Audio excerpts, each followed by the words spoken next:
Below, under এবং beneath প্রতিটি শব্দের অর্থই হচ্ছে নিচে।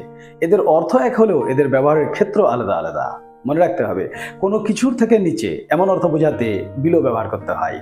যেমন, তার বেতন 10,000-এর নিচে, his salary is below 10K।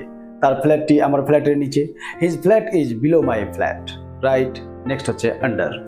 কোনো কিছুর নিচে কিন্তু মাটি স্পর্শ করে থাকবে, মাটি ছুঁয়ে থাকবে, এই ধরনের অর্থ বোঝাতে আন্ডার ব্যবহার করতে হয়। যেমন, লোকটি গাছের নিচে বসে আছে, the man is sitting under the tree. গাছের নিচে কিন্তু কোথায় বসে আছে? মাটিতে। বিড়ালটি টেবিলের নিচে শুয়ে আছে, the cat is sleeping under the table.